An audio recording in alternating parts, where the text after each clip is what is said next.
The calf trembles as its mother presses it gently against her chest, her heartbeat pounding like a war drum against the endless roar of the river. The sky above is still deceptively calm, but the earth trembles with distant thunder, not from clouds, but from hooves.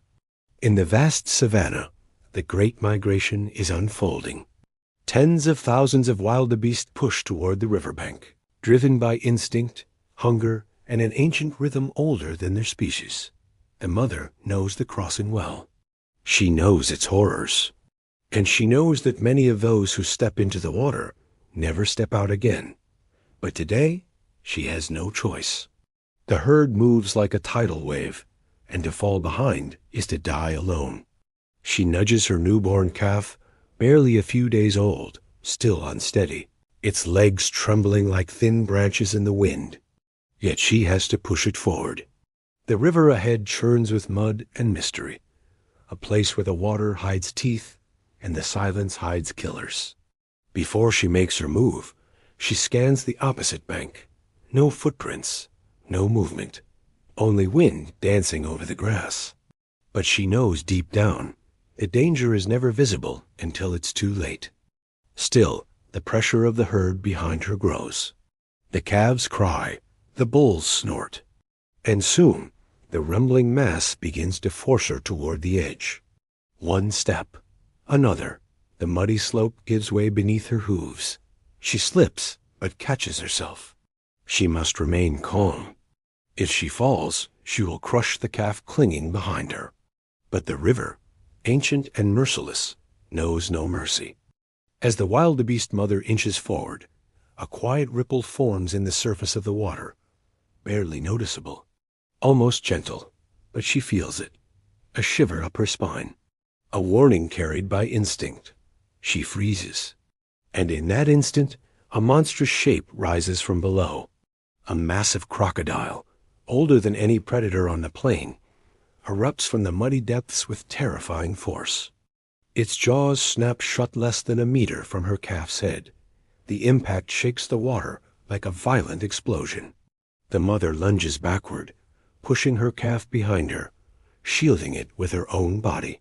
The crocodile sinks back into the depths, only its eyes breaking the surface, cold, yellow, calculating. The herd panics. Some turn back, others leap forward. The sound becomes deafening. Screams, splashes, thunder of hooves.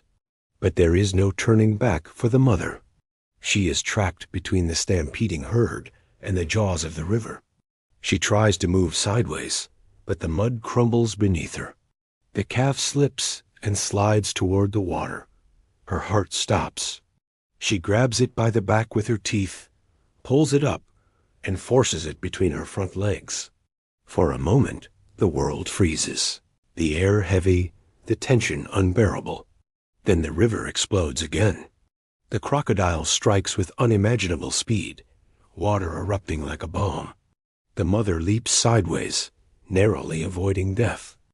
The calf loses balance and tumbles into the shallows. It splashes wildly helpless, fragile, terrified. The crocodile turns toward it. The mother charges. She slams her body into the water, kicking mud and foam toward the beast. Her horns slice through the waves.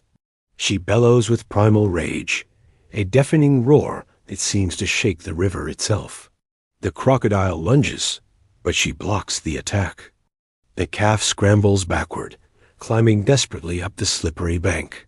Its hooves scrape the mud, but the steep slope refuses to let it escape.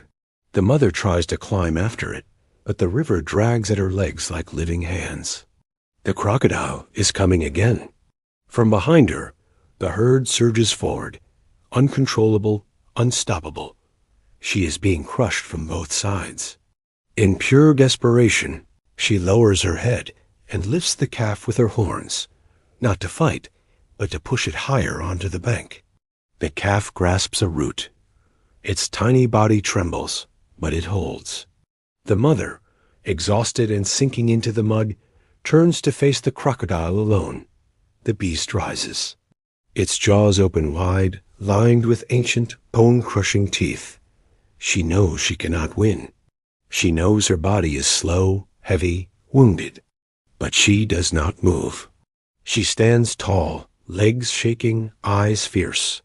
A mother's final stand. The crocodile charges. She steps forward, one last act of defiance, and the river closes over her like a curtain of death. Silence. Only the calf's desperate cries echo above the chaos. From above, the rest of the herd watches, a mixture of sorrow, fear, and instinct. The calf stands alone, mud-covered, trembling, calling for a mother who will never answer again. But the savannah is not finished with him. A shadow moves among the grass, silent, smooth, deadly. A hyena. Its eyes lock onto the orphan. To the predator, this is opportunity, a meal that cannot fight back. The calf stumbles backward, still weak, still crying. It doesn't know how to run. Its mother never had the chance to teach it. The hyena accelerates muscles coiled like springs. But before it reaches the calf, another force enters the scene. The herd. 20 wildebeest charge as one, horns lowered, eyes blazing with fury. The hyena skids to a halt, its predatory confidence melting into panic. It turns and sprints away, barely escaping the stampede. The herd surrounds the calf, not with warmth, but with silent acceptance. This is the law of the savannah. Harsh, unforgiving, but not without its own strange compassion. The calf presses against the legs of an older female. She does not push him away. She simply looks at him, then turns to walk with the herd. He follows. A new life begins. A new story, born from sacrifice. Forged in the river of death.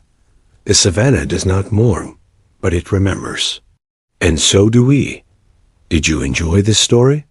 Let me know in the comments which moment struck you the most. Don't forget to like the video, subscribe, and hit the notification bell so you never miss another unforgettable moment from the wild world of nature.